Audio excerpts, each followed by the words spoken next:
আপনার চুল পড়তেছে, আপনার মাথা টাক হয়ে গেছে, আপনার সোসাইটি থেকে আপনাকে বিভিন্ন রকমের কথা শোনাচ্ছে। অফিসে কথা শোনাচ্ছে, ফ্যামিলি কথা শোনাচ্ছে, গার্লফ্রেন্ডের বাসা থেকে কথা শোনাচ্ছে, বউ কথা শোনাচ্ছে। ছেলে-মেয়ের কাছেও আপনি যদি টাক বাবা হয়ে গেছেন।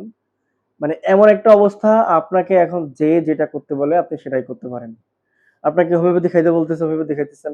আপনাকে অ্যালোপ্যাথি খাইতে বলছে অ্যালোপ্যাথি খাইতেছেন। আপনাকে হার্বাল খাইতে বলতেছে আপনি হার্বাল খাইতেছেন।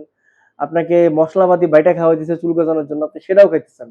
আর ফেসবুকের এই রসাত্মক কিছু তেলের পেজ আছে এগুলো তো আছেই।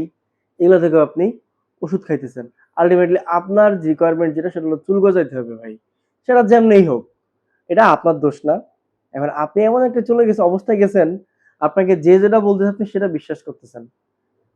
আর ফেসবুকের কমেন্ট বলেন, তেলের ব্যবসা বলেন, এরা আপনাকে এমনভাবে বায়াস্ট করবে যে এদের তেলে আপনার মানে চুল কেন আপনার হাতের তলায় পারলে চুল গজায় দিবে এরা আপনাকে। আল্টিমেটলি কি জানেন? ফলাফল জিরো। আপনার যদি ফলিকল না থাকে, এই যে যতগুলা বললাম সবগুলা বাইটে খাইলেও আপনার চুল গজাবে না। কোনোভাবেই গজাবে না।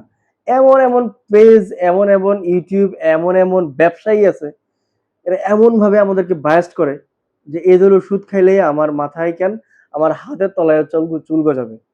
বিশ্বাস করেন ভাই, আমি হেয়ার ট্রান্সপ্লান্টেশন করতে যাওয়ার আগে কয়েকটা ক্লিনিকে গেছিলাম, সেম কথাটা আমাকে বলছিল যে ভাই আপনি এই ওষুধটা খান আপনার 6 মাসে চুল গজা যাবে, আপনার হেয়ার ট্রান্সপ্লান্টেশন করার কোনো দরকার নেই। বাট আমি ডিটারমাইন্ড ছিলাম যে আমি কোনো মেডিসিনে যাব না, আমি আগে হেয়ার ট্রান্সপ্লান্টেশন করবই। কারণ আমি জানি আমার দুই সাইডে কি অবস্থা ছিল। এই যে ছবির কোনায় দিয়ে দিছি, ভিডিওর কোনায় ছবি দিছি, এটা দেখেন, দেখলে বুঝতে পারবেন এইখানে আমার কোনোভাবেই কোনো মেডিসিনে চুল আসবে না। তো যেইটাতে কাজ হবে না সেটা করে আর শুধু শুধু টাকা নষ্ট করে লাভ আছে? দেখেন কয়েকটা ক্লিনিকের কিছু দালাল আছে, এরা আপনাকে ইচ্ছা করে 6 মাস 1 বছর ওষুধ খাওয়াবে। হ্যাঁ, কিছু তেলের ব্যবসায়ী আছে এরাও সেম করবে। আলটিমেটলি 6 মাস 1 বছর পরে আপনার দেখেন 50,000 60,000 টাকা চলে গেছে 1 বছর পরে, আপনার কোনো কাজেই আসে নাই, ফাইনালি আপনাকে হেয়ার ট্রান্সপ্লান্টেশন করতেই হচ্ছে। তাইলে আমি 60,000 টাকার ওষুধ খাই কেন আমার এই মানে যেখানে চুল তো চুল ফলিকলই নাই, আমি কেন খাইলাম, আপনি কেন আমারে খাওয়াইলেন? এগুলো তখন বলবে ভাই আপনি চেষ্টা তো করছেন আরো 6 মাস খান, আপনাকে 6 মাস আবার খাওয়াইলে আবার 1 বছর খাওয়াবে। শুধু শুধু এগুলোর পিছনে দৌড়েন না। আপনি একমাত্র সমাধান আপনার জন্য যেটা, আপনাকে চেক করতে হবে আপনার ডিএসটি প্রবলেম আছে কিনা, ভিটামিন ডেফিসিয়েন্সি আছে কিনা, আপনার অ্যালার্জি আছে কিনা, সেবরিক ডার্মাটাইটিস আছে কিনা, আপনার ফ্যামিলিগতভাবে চুল পড়া প্রবলেম আছে কিনা, সবকিছু আপনি জাস্টিফাই করেন। একটা ভালো ডক্টর দেখেন, দেখায় আপনি ভালোভাবে জাস্টিফাই করে তারপর হচ্ছে আপনি ট্রিটমেন্ট নেন। লাগলে আপনি হেয়ার ট্রান্সপ্লান্টেশনে চলে যান ফাইনালি। আপনার যখন মাথায় চুল গজাবে না ফলিকলই নাই, আপনি হেয়ার ট্রান্সপ্লান্টেশন করেন।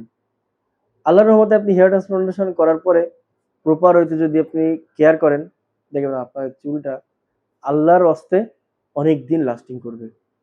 শুধু শুধু কোনো তেল ব্যবসায়ীর কথাই, শুধু শুধু কোনো ওষুধ ব্যবসায়ীর কথাই ওষুধ খেয়েন না, নিজের টাকা নষ্ট করেন না, কনফিডেন্স নষ্ট করেন না, মাথায় শুধু শুধু খুশকি এনেন না।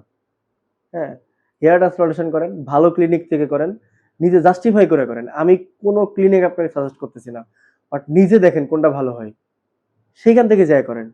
শুধু শুধু মানুষের কথায় দৌড়ায়েন না। মানুষের কথায় দৌড়ায় আপনি কোনো চুল তো পাবেন না, উল্টা আপনার টাকা যাবে, আপনি ডিমোটিভেটেড হবেন। ওই টাকাতে আপনি হেয়ার ট্রান্সপ্লান্টেশন করে ফেলতে পারেন আর কিছু টাকা যোগ দিয়ে। তো মানুষের কথায় না দৌড়ায় ভালো কিছু করেন, আপনার উপকার হোক এটাই আমার চাওয়া। আমি যে প্রবলেম ফেস করছি আপনি সেটা না করেন। আল্লাহ হাফেজ, সালাম আলাইকুম।